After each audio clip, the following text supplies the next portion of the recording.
नमस्कार दोस्तों। और सुनाओ, क्या हाल चाल आपका? बढ़िया। मेरा भी बढ़िया। हाँ जी, मैं आज आपको एक कहानी सुनाने जा रही हूँ। एक लड़का था, वो ना बड़ा शर्मीला था। तो उसके ना यही स्वभाव के कारण ना भी सब लोग उसको ना उसका मजाक उड़ाते, कई कुछ बोलते। पता क्या, जब वो बच्चा था तब उसका स्वभाव शर्मीला था, तब उसको सब प्यार करते थे, सब उसका बड़ा भी लाड दुलार करते थे। तो वही स्वभाव के साथ वो बड़ा होता चला गया। जब वो लड़का बड़ा हो गया है ना, तो वह कहीं पे काम पर जाता, तो वह अपने शर्मीले स्वभाव के कारण ज़्यादा बोल नहीं था पाता, किसी से भी कोई बात नहीं कर पाता। तो जिससे कि वहाँ पे वो काम में लगा होता था, वह भी उसको गाली गलौज करते, कुछ बोलते, तो वो वहीं से काम छोड़ के चला जाता। यही बात उसके पिता को भी बड़ी खटकती थी। उसके पिता को बड़ा दुख होता था कि मेरा बच्चा इतना शर्मीला क्यों है, आगे जाकर इसका क्या होगा। वो ना हमेशा अपने बेटे की टेंशन में रहता। तो क्या होता, एक बार क्या होता, वो बाहर गया, इस स्वभाव के कारण ना सब उसका ना मजाक उड़ाते थे, तो उसका पिता को बड़ा दुख होता था। तो क्या हुआ, एक बार ना उसके पिता ने उसको बड़ा डांटा, काफी कुछ सुनाया, और पिता ने जितना कुछ सुनाया वो ना बर्दाश्त से बाहर था। वो जो लड़का था, जब भी किसी से बोलना भी कुछ चाहता था ना, तो वो डर के कारण बोल नहीं था पाता, हकलाने लग जाता था। फिर किसी को अगर उसने कोई जवाब भी देना तो उसका नाम दिया ही नहीं था जाता। तो क्या हुआ, फिर ना जब उसके पिता ने उसको ऐसा डांटा, कोई कुछ बोला, तो वो ना मरने के लिए चला गया और बोला आज मैं अपनी ज़िंदगी को समाप्त कर लूँगा, मेरी तो वैल्यू ही नहीं है, मेरे को तो कोई समझता ही कुछ नहीं है। चलो जी, वो ना पहाड़ी पर जा ही रहा था, तो जब नीचे कूदने लगा था, पीछे से किसी ने उसको पकड़ लिया। वो वो बोला मरने जा रहा है, तो उसने पीछे देखा तो कोई भिखारी था। बोल रहा नहीं, मैं नीचे देख रहा था कि खाई कितनी डूंघाई है, पी कितनी नीचे तक खाई है, मैं वो देखने जा रहा था। वो भिखारी ने बोला अगर तेरे को कोई समस्या है तो मेरे को बोल, मैं तेरा समाधान कर दूंगा। वो लड़के ने बोला मेरी कोई समस्या नहीं है, मेरे को कोई प्रॉब्लम नहीं है, आप जाइए। उसने बोला, फिर भिखारी ने बोला अब तो मैं जा रहा हूँ, पर एक बात सुन ले, मैं तेरी समस्या का समाधान कर सकता हूँ। वो बोला नहीं नहीं, मेरे को नहीं जरूरत। उसने ऐसा बोला, तो वो अभी जा ही रहा था भिखारी, तो फिर उसने लड़के ने क्या बोला, उसने आवाज दी, कह रहा पी आप रुको जरा। तो वो भिखारी था, रुक गया, बोला हाँ बेटा बोलो क्या बात है। तो उसने बोला कि ना मैं ना शुरू से बड़ा शर्मिला स्वभाव है, मैं किसी से बात नहीं कर सकता, तो सब मेरे को बेइज्जत करते हैं। आज तो मेरे पिता ने भी मेरे को बड़ी जलील किया, तो मेरा जीने का कोई मकसद नहीं बचा, तो मैं इसलिए यहाँ पे मरने के लिए आया था। तो वो बोला कि आप बोल के पास आपके पास मेरी समस्या का हल है। वो भिखारी बोला हाँ है मेरे पास तेरी समस्या का हल। तो वो बोला क्या है हल मेरी समस्या का। तो भिखारी ने बोला जो मैं बात है बोलूंगा तेरे से, तू मेरी बात को मानेगा। वो लड़का बोला हाँ मैं मानूंगा, मेरे को बोलो। बोला कि आज ना अपने पिता के पास जा और बोल कि मैं ना कोई काम खोलना चाहता हूँ, तो मेरे को ना पैसों की ज़रूरत है। वो लड़का डर गया एकदम से, कह रहा मैं पिता से पैसे नहीं मांग सकता। कह रहा नहीं, इसी बात में तेरी बात का समाधान है। तो वो बोला मैं कैसे मांगूंगा, मैंने कभी अपने पिता से ऊंची आवाज में बात तक नहीं की, पैसे तो बड़ी दूर की बात है। वो भिखारी ने बोला जैसे तैसे भी है ना, तू उनसे पैसे मांग कर ला। वो बोला चलो ठीक है। वो ना कांपता कांपता अपने पिता के पास गया और बोला पिताजी मैंने ना कोई काम खोलना है, तो मेरे को पैसों की ज़रूरत है। तो पिता उसकी बात सुन के हैरान हो गया कि आज मेरे बेटे ने मेरे से बात की है। तो वो शर्माता था ना, तो वो ज़्यादा बात नहीं था करता अपने पिता से। तो पिता बोले, फिर कितने के पैसों की ज़रूरत है? कह रहे जितने दे दोगे बड़े हैं। तो उसने थोड़े से पैसे दिए और बोला, बेटा इतने बड़े के और दूँ? वो बोला, पिताजी बहुत है इतने। वो ना इतने में खुश होके ना भागता भागता उस भिखारी के पास गया और बोला, इतने पैसे हैं, ले लो, देख लो। तो अब भिखारी बोला, तू मेरा एक और काम करेगा? बोला, हाँ मैं करूँगा, बताओ। कह रहा, ये जो पैसे लिए ना अपने पापा से, पिता से, ये वापस करा। वो एकदम हक्का बक्का, नहीं महाराज, मैं बड़ी मुश्किल से पैसे मांग कर लाया हूँ, तो अगर मैं उसको पैसे वापस करने जाऊंगा पिता को, वो तो मेरे को जान से मार देंगे। भिखारी बोला, जो मैं तेरे को बोल रहा हूँ ना, तू पहले वो काम कर, चल पैसा वापस करके आ, जैसे तैसे मर्जी। तो वो लड़का फिर पिता के पास गया, पिताजी अभी ना मैंने कुछ नहीं सोचा कि मैं क्या काम करूँ क्या नहीं, तो ये पैसे जो अपने पास रख लो, जब मेरे को पैसों की ज़रूरत होगी तब मैं आपसे पैसे मांग लूँगा। चलो, पिता फिर से खुश हो गया। पिता ने बोला, ये हुई ना बुद्धि वाली बात, कि अक्लमंदी वाली बात, कि तेरे पास अभी पैसे हैं भी, तेरे को अभी पता नहीं लग रहा तूने क्या करना था, मेरे को पैसे वापस करने आ गया। पिता ने उसको शाबाश दी और उसको गले से लगा लिया, और पिता की आंखों में तो आंसू थे ही और बेटे के भी आ गए आंसू, क्योंकि जब बेटे ने खुलकर बात की अपने पिता से, उसको तो खुशी होगी ना।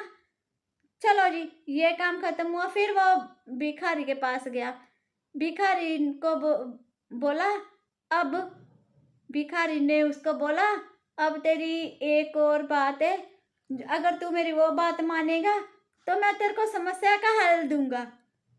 वो बोला, हाँ जी बताओ क्या है।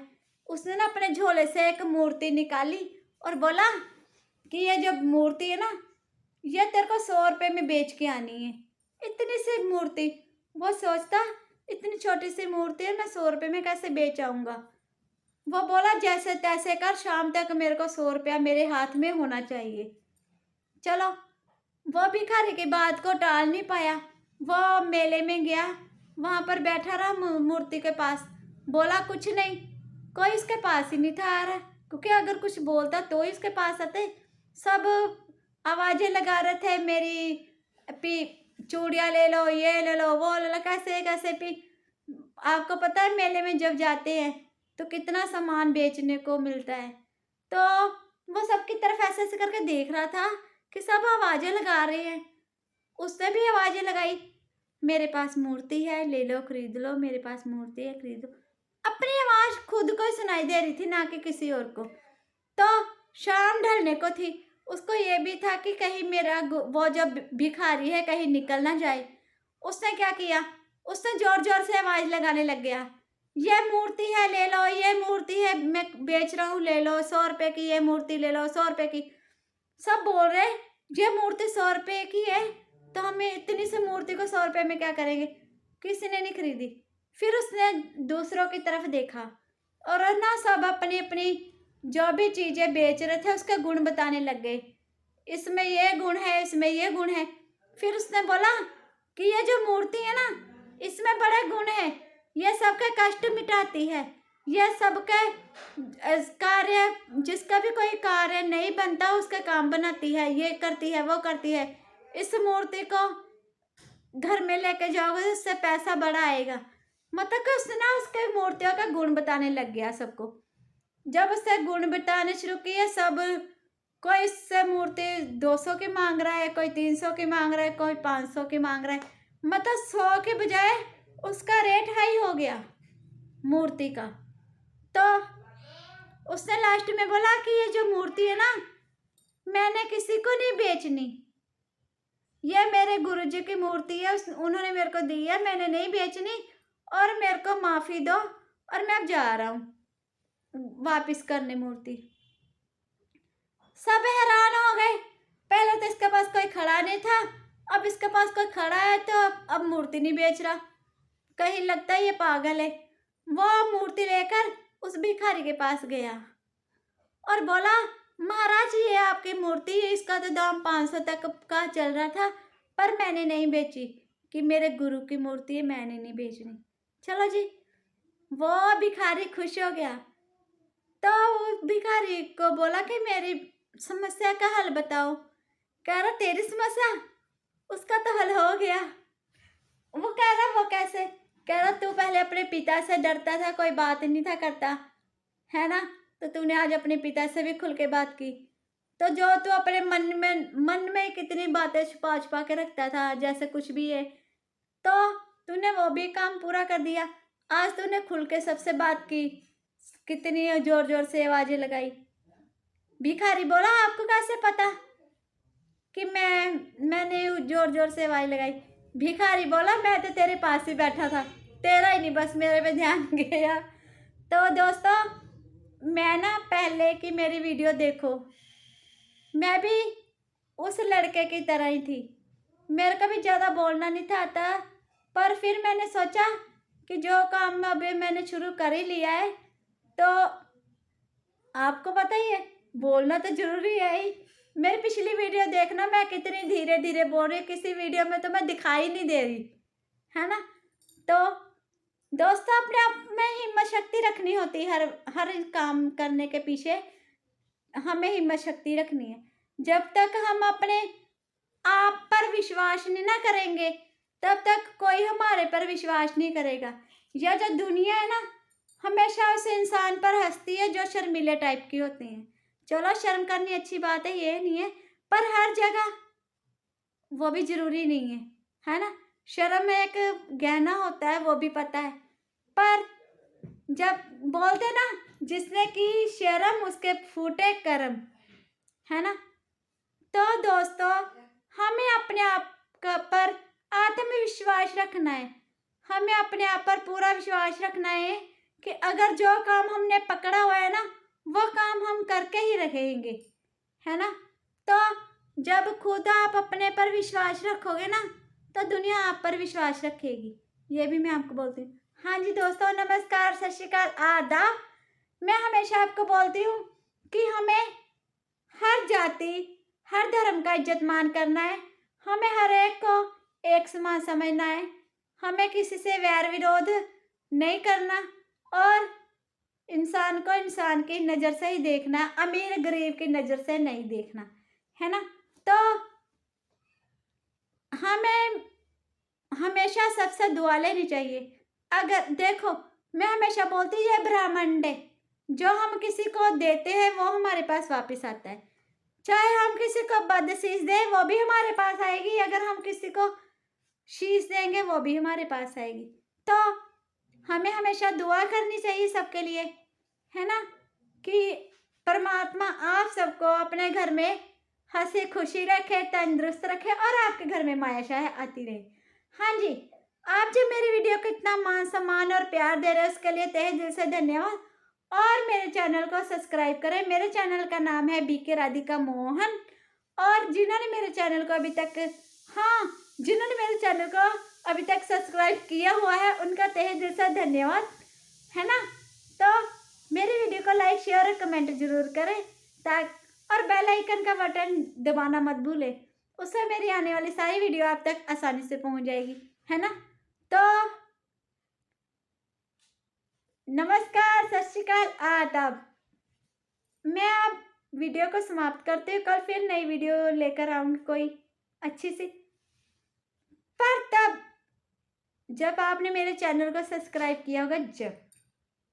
ओके।